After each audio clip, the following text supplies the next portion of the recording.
या पाप में नाश होते हुए नहीं देख सकता, है ना।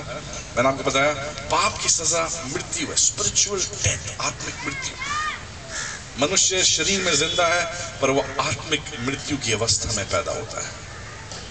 मनुष्य शरीर में जिंदा है पर उसकी आत्मा मरी हुई है। जब तक उसके पापों से उसे मुक्ति नहीं मिलेगी, जब तक उसके पापों का प्रायश्चित नहीं होगा, मनुष्य की आत्मा मरी होगी।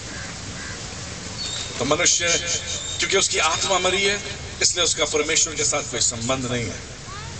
क्योंकि मनुष्य की आत्मा मरी है, उसका परमेश्वर के साथ कोई रिलेशनशिप नहीं है। वो परमेश्वर को जानता नहीं कौन कि परमेश्वर कैसा है। और क्योंकि वो परमेश्वर के स्वरूप में बनाया गया है, क्योंकि वो परमेश्वर के उसके अंदर उस आत्मा है, तो उसके मन में परमेश्वर को ढूंढने की इच्छा है, परमेश्वर को जानने की इच्छा है।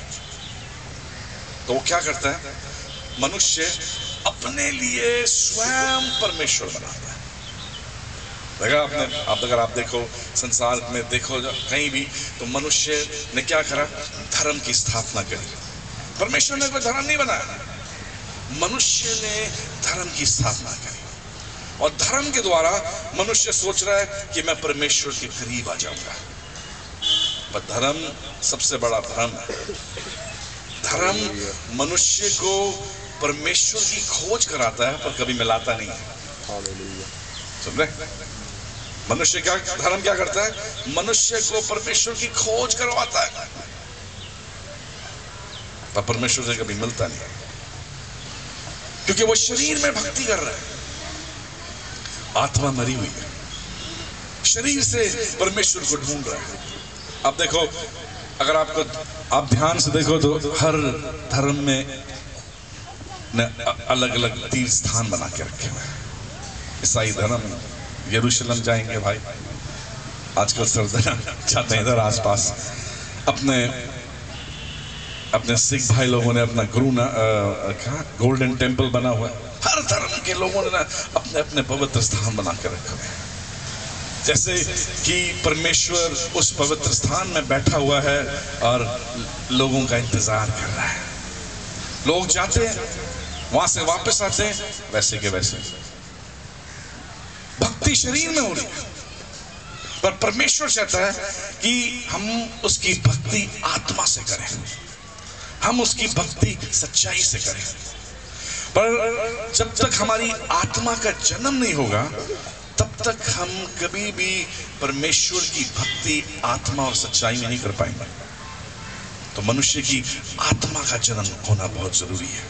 यीशु मसीह इस पृथ्वी पर इसलिए आए ताकि मनुष्य को एक नया जन्म दे।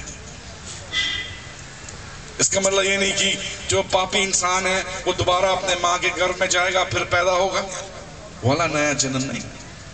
उसकी आत्मा जो पाप के कारण मर गई है और जिसके कारण उसका और परमेश्वर का कोई संबंध नहीं है, वो आत्मा दोबारा जीवित हो जाए, उसकी आत्मा का जन्म हो जाए। यीशु मसीह इसलिए इस पृथ्वी पर आए, हर एक मनुष्य के लिए आए। अब पाप की सजा मृत्यु है और परमेश्वर पिता देख नहीं सकता कि उसके बच्चे पाप में मर जाएं।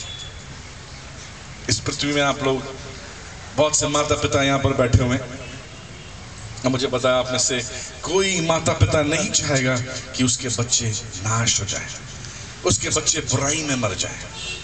कोई चाहेगा कि किसी माँ बाप को चाहेगा मेरा बच्चा ड्रग्स पीते पीते मर जाए या और बुरी आदतों में फंस कर मर जाए? नहीं, कोई नहीं चाहेगा। सब माता पिता चाहेंगे मेरा बच्चा बच जाए, मेरा बच्चा बुराई से निकल जाए, मेरा बच्चा बुराई के रास्ते को छोड़ दे। ऐसे ही परमेश्वर पिता है, वो नहीं चाहता कि इस पृथ्वी में एक भी मनुष्य नाश हो। वचन कहता है परमेश्वर एक दुष्ट की मृत्यु से भी प्रसन्न नहीं होता, उसको दुख होता है। जब एक बुरा आदमी या एक पापी आदमी जिसने संसार में बहुत से लोगों को दुख दिया हो या सताया हो, जब वो मरता है तो भी परमेश्वर को बहुत दुख होता है, क्योंकि वो उसका बच्चा है, तो उसने उसका कहना नहीं माना, परमेश्वर उसके लिए कुछ नहीं कर पाया।